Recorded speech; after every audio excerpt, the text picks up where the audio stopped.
You sit down to meditate, and immediately you feel that you're doing it all wrong. Tension creeps into your shoulders. Restlessness ripples through your body.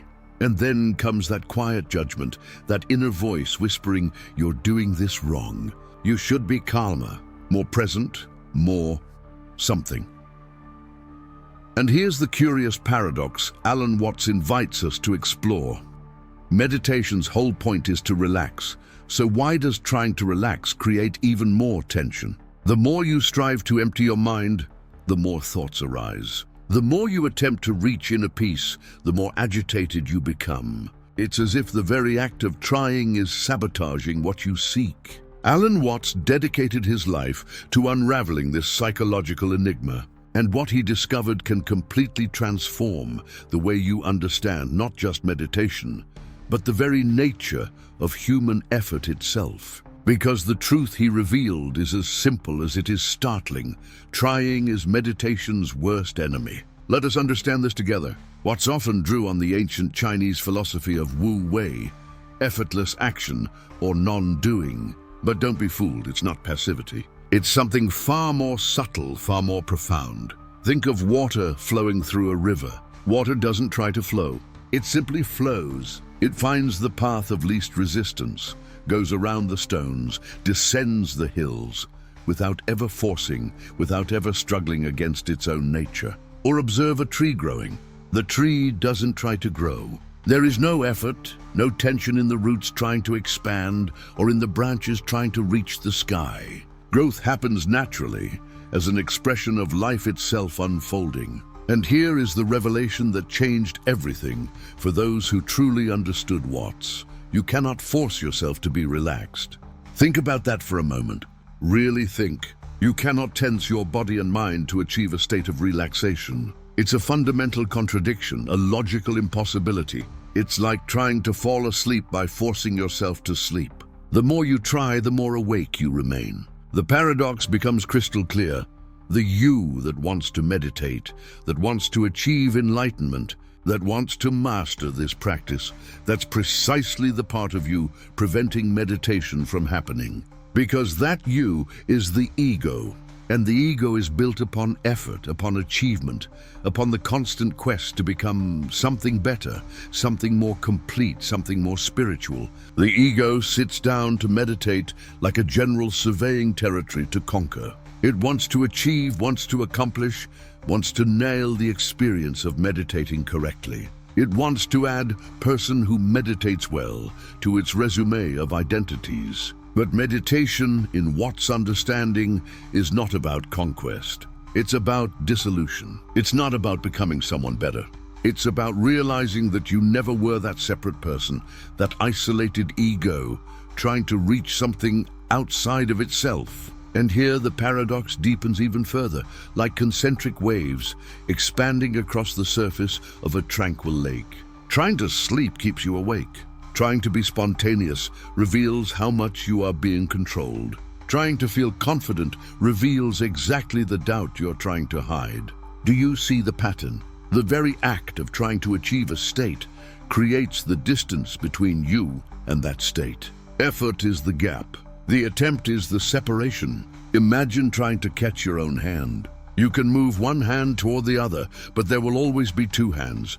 There will always be that which grasps and that which is grasped. There will never be a collapse of this duality while you are trying. Similarly, while there is a you trying to meditate, there is always this division, the meditator and meditation, the observer and the observed, the seeker and that which is sought. Watts perceived this with a clarity that few have achieved. He saw people sitting in lotus posture, concentrating intensely on not concentrating, striving tremendously to not strive, creating layer upon layer of tension in the name of the pursuit of relaxation.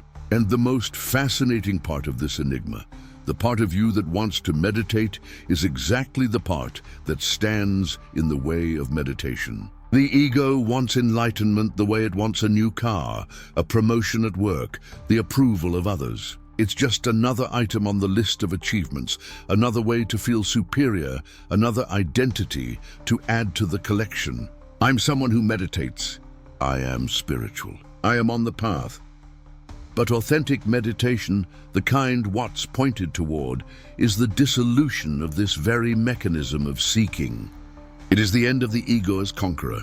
It is the death of that separate entity that is always trying to become something it is not yet. And this brings us to a disturbing question, an issue that cannot be answered by logical thought, but that must be felt, experienced. If trying prevents meditation, and if the meditator is the obstacle, then what happens when you stop trying? It is not passivity. It is not giving up. It is not sinking into lethargy or mental laziness. It is something completely different. A quality of attention that does not force, that does not control, that does not attempt to direct experience towards some specific place. It is awareness that observes thoughts without being swept away by them. It is the presence that witnesses restlessness without struggling against it. It is the perception that notices tension without creating more tension in the attempt to eliminate it. Watts called this letting it happen, not as abandonment but as permission, like a tree allowing growth or water allowing itself to flow. But here is the question that haunts us, the question that won't settle. How do you stop trying when your mind has been trained your whole life to try? How do you access this quality of non-effort when the very you is built upon effort? How do you let it happen when letting it happen seems to be just another thing you need to do, another technique you need to master, another way of trying? And this is where the journey truly begins. Understanding the paradox intellectually is only the first step.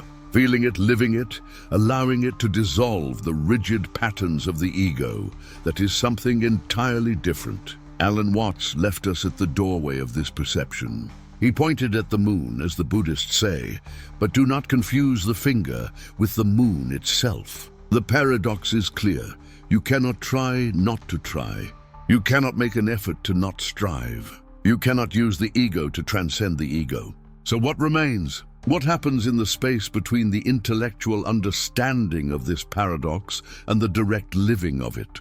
What reveals itself when you really stop and feel, not think, but feel the weight of this fundamental contradiction at the center of human experience? That is the door Alan Watts opened. And what is on the other side cannot be said, only experienced. But perhaps we can get closer. Perhaps we can explore what happens when you shift your relationship with trying itself, when you begin to see effort not as the path, but as the obstacle. Perhaps there is a form of attention that is not control, a form of presence that is not achievement, a form of being that does not require becoming. And perhaps, just perhaps, this is exactly what meditation has always been, hidden beneath layers of techniques, methods, and well-intentioned efforts. The question hangs suspended in the air, like an invitation. How do you not try when your mind has been trained to always try? So what does not trying mean?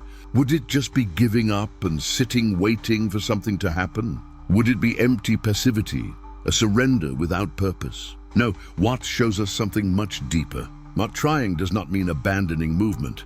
It means releasing the quality of effort, the tension, the internal struggle that transforms every moment into a battle against yourself. It is like the difference between forcing a locked door open and realizing the door was never truly locked. And this is where the Eastern wisdom that Watts studied so much offers us a framework for understanding this shift. The ancient Taoists had a concept called Wu Wei. The literal translation is non-action, but this completely confuses the meaning. Wu Wei is not about inertia. It is about action without effort, movement without struggle, flow without resistance. Think of the best martial artists. They do not plan each movement rigidly. They flow, the body responds before the conscious mind can interfere. When you watch a master of Aikido or Kung Fu, you do not see tension. You see water moving around stones. There is intense action, but without the quality of struggle. Or watch an athlete in the zone, that state of peak performance. The basketball player who can't miss a shot. The tennis player who seems to read their opponent's mind. What do they all say afterward? I wasn't thinking. It was just happening. No self-consciousness, no I trying to make it happen. Just the shot, the serve, pure movement. Musicians know this intimately. The best ones aren't tracking every note while they play. They're possessed by the music. Their hands move as if they have a mind of their own. The melody flows through them, not from them. When a pianist tries too hard, becomes hyper-aware of every finger and beat, the music dies. It becomes mechanical, robotic, lifeless. So what is happening here? Why does trying sabotage performance? Modern neuroscience is beginning to understand something the Taoists knew millennia ago. When you become self-conscious, when there is a self constantly observing and judging, you create tension in your nervous system. Your brain splits its attention between doing and watching itself do, between being and evaluating whether it is being correctly. This internal division is exhausting. It's like driving with the parking brake on. Technically you're moving, but there's constant resistance, friction, wasted energy. But when you observe without judgment, when you allow the natural intelligence of your body and mind to emerge without interference from the ego, something extraordinary happens. You become more efficient, more intuitive, more present. Here is the insight that changes everything. The more you try to relax, the more your nervous system registers threat. Because trying to relax presupposes that something is wrong, something that needs to be fixed, something you are not doing right. And that activates exactly the stress mechanism you are trying to switch off. It is neurologically impossible to force relaxation. It is like trying to fall asleep on command. The harder you try, the more awake you stay. And this brings us to the heart of the paradox, to the place where most of us get completely stuck, because it is not just about meditation. It is about who you think you are. The self trying to meditate, the self wanting peace, the self seeking enlightenment. That self is exactly the problem. Not because you're bad or wrong, but because that separate self, that ego feeling disconnected from everything, is fundamentally an illusion. And meditation, when done correctly, reveals that illusion. Watts spent decades studying Zen Buddhism, Hindu Vedanta, Taoism, and they all point to the same radical truth. The separate self you think you are, that lonely observer inside your head looking out at the world, doesn't exist the way you think it does. It's a mental construct, a thought habit, a story you keep telling yourself. And here's the impossible twist. Meditation can't be done by that separate self, because that self is the obstacle.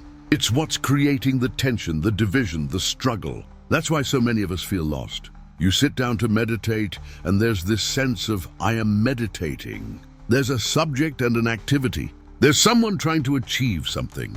And as long as that structure is in place, true meditation can't happen. Because you're maintaining exactly the division that meditation must dissolve. Watts puts it perfectly. You can't grasp your hand with the same hand. You can't bite your own teeth. And you can't use the ego to transcend the ego. But then, if the ego isn't what meditates, what does? Who's here? Watts' answer is radical. You already are what you're trying to become. You're not seeking something missing. You're trying to remember something you never lost. You're trying to reach where you already are.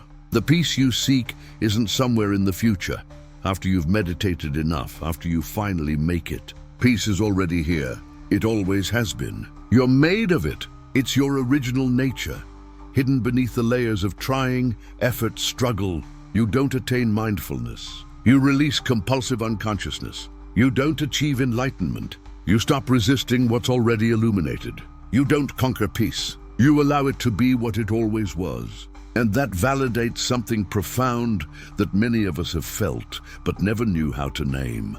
The reason you struggle so much isn't because you're doing it wrong. It's because the struggle itself is the problem. The attempt to fix is what keeps the sense of brokenness. That's the breakthrough moment. That's the moment everything clicks. You're not broken needing to be fixed. You're whole pretending to be broken. And when that understanding hits, even for a second, everything changes. Not because you become different, but because you stop running from what already is. So what happens when you let go? When you release the trying, the effort, the self that's always monitoring itself, space opens. Silence emerges. Not the dead silence of absence, but the living silence of pure presence. And what fills that space? It's not emptiness, as the ego fears. It's the natural peace that was always here. It's the original consciousness you never stopped being. It's the stillness that sustains all movement, the background that allows every image to appear. But that's terrifying to the ego. Because if you're not the separate self, if you're the vast open consciousness instead of the small defensive observer, then the ego loses its narrative of control. It loses the story it tells about being in charge, about having to protect you, about being at the center of everything. And that's a death. Not physical, but existential. A death of the sense of separation. And every death is scary, even when it's the death of an illusion. And see how that paradox expands beyond meditation. It's in your whole life. You try to be confident, and that very attempt creates self-consciousness. You become hyper-aware of every word, every gesture, every micro-expression. And the more you try to seem confident, the more insecure you feel. Because real confidence doesn't come from trying. It flows when you forget to monitor yourself. You try to be happy, and soon anxiety arises about not being happy enough. You start measuring your happiness, comparing with others, wondering if you're doing it right. And that very thing kills spontaneous happiness. Because happiness isn't something you conquer. It's something that happens when you stop chasing it. You try to be spiritual, and what Buddhists call spiritual materialism emerges. You collect practices, rack up insights, build an identity as a spiritual person. And that's just the ego in new clothes. It's the separate self trying to become special through spirituality. Same struggle, different packaging. So meditation seen correctly is no longer a task, no longer something for your to-do list. It becomes permission. Permission to stop struggling. Permission to release the constant effort to become something different from what you are. Permission to finally rest in what's already here. So the invitation isn't what you thought. It's not meditate more, try harder, find the right technique.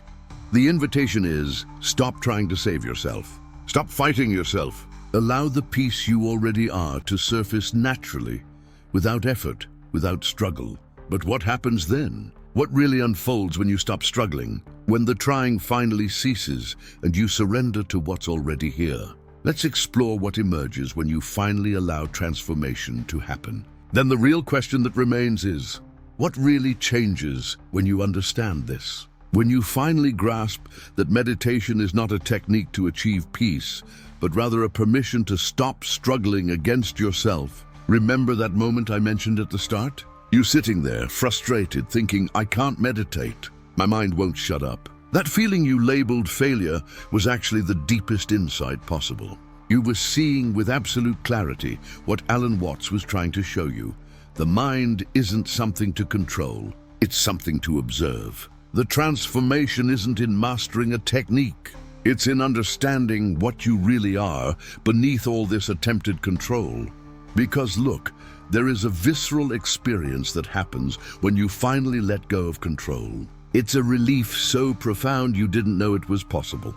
You realize you were holding your own breath, metaphorically speaking, and suddenly you remember that you can simply breathe. Imagine a flower spending its whole life forcing itself to bloom, straining, trying, demanding its petals open through sheer willpower. And then, in one moment, it stops. In that cessation of effort, the petals open by themselves. Not because it forced them, but because it's the flower's nature to bloom when it's not fighting itself. This is the paradox in action. It's not theory.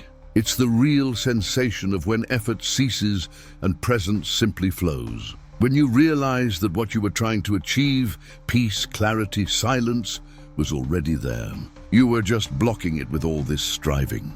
Alan Watts called this original mind, the mind already present that doesn't need to be reached. The consciousness observing your thoughts without getting caught up in them. It's not an achievement, it's a recognition. Like opening your eyes and realizing there's always been light, you were just looking the wrong way. And here's what is truly liberating. This paradox doesn't only operate in meditation, it operates throughout your entire life, in your work, in your relationships, in your creativity. Whenever you release the suffocating control of the ego trying to achieve a natural intelligence emerges. Think of how many times you've gotten stuck on a problem, forcing a solution, pushing, striving, demanding the answer appear. And then you give up. You do something else. You take a shower, and suddenly the solution clicks. Not because you tried harder, but because you stopped blocking your own intelligence's natural flow. That's Wu Wei, action arising from being, not striving. It's what happens when you trust your original nature instead of forcing it to be something you think it should be. And when you understand this, really get it, not just intellectually but viscerally, in your bones, something shifts. You no longer meditate to achieve peace. You realize peace is what you really are when you stop interrupting it with all this frantic searching. You no longer try to control your mind. You simply observe it naturally, the way you watch clouds passing in the sky. They come, they go. You're not trying to hold them. You're not trying to push them away. You just watch. And meditation itself, it transforms from a project into a permission. Permission to stop all projects. Permission to simply be without the constant demand that you should be different from what you are in this moment. Alan Watts invites you to ask a radical question.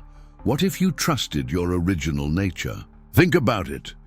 You didn't learn to grow a body. You didn't study manuals on cellular development. You didn't consciously plan your heartbeat or cell renewal. It happened naturally, because that's life's nature. In the same way, you didn't learn to flow as consciousness. You didn't need training to be conscious. Consciousness is already the nature of your own attention. It has always been operating beneath the surface. Meditation doesn't teach you to be conscious. It simply removes the layers of effort that were blocking the consciousness that was already there. It's like cleaning a window. Light doesn't need to be created. It just needs to be allowed. But here's the part requiring courage. The ego fears this, because the ego is the project. The ego is that voice saying, I need to become better. I need to achieve. I need to prove myself. And when you release the effort, when you let your original nature simply be, the ego experiences that as a kind of death. And in a way it is. It's the death of the illusion you need to become something different from what you already are. The death of the idea that peace is somewhere distant, waiting to be conquered. But this death isn't the end. It's a rebirth. It's awakening to the authentic being that's always been there, hidden beneath all these layers of striving and effort. The paradox is this: by letting go of everything, you don't lose anything real. You only lose illusions. And in the absence of those illusions, what remains is what's always been true. You realize meditation isn't something you do. It's something you allow, not a technique you master. An understanding you finally stop resisting. And when resistance ceases, something extraordinary happens. Meditation begins to meditate you. Attention turns on itself naturally, effortlessly. You're no longer trying to observe your thoughts. You simply notice observation is already happening. It's like discovering you were trying to hold the ocean in your hands when all along you were the ocean itself. The wave trying to become water. The effort was ridiculous from the start. So that's Alan Watts' gift. Not a technique, not a method, but a deep understanding that paradox isn't an obstacle, it is the path. The attempt was never the enemy. The resistance to not trying is the enemy. The block isn't effort itself, it's the fear of letting go of effort. The fear that if you stop trying, you'll disappear. But the truth is the opposite. When you stop trying to be something, you finally discover what you really are. And what you are doesn't need effort to exist. It only needs permission to be. Real meditation happens when you stop blocking it. When you stop meditating towards something and simply let meditation meditate you. When you recognize peace isn't a destination, it's what you are when you stop traveling. So I invite you to try an experiment. Not now, not in this video, but at some point when you find yourself alone, in silence. What if you stop trying for just one moment? Just one, no agenda, no objective, no expectation that something should happen. What appears when the attempt ceases? What remains when you are no longer striving to be different? That's the question Alan Watts leaves you with, not as a challenge, but as an invitation. An invitation to recognize you, have permission to let go of what's already failed, permission to stop carrying the weight of becoming something you already are. And perhaps in that moment of ceasing, you notice something surprising. There's nothing to achieve. There never was. There was only a quiet invitation to stop resisting what was always present. Meditation doesn't take you anywhere. It brings you to where you've always been. To the only place you can truly be, here, now, without effort, without striving, just conscious presence observing itself. And in that observation, without attempt, without resistance, space opens. Not because you did something, but because you finally stopped doing everything. That's the paradox. That's the path. And that's the invitation that was always there, waiting for you to stop looking for it. So breathe, let go, and notice that you have already arrived. If you want to explore more of these paradoxes, these insights that shift how you see yourself, subscribe to the channel. Not as another project, but as a reminder that this understanding can unfold differently each time you return to it. Because true practice isn't here, it's now, in your own attention. In the quiet space that opens when you finally let it exist. Sit with this, let it unfold, and notice you don't need to do anything with this understanding. It only needs to be remembered, and in the remembering, something naturally shifts. Not because you tried to change, but because you finally stopped resisting what was always true.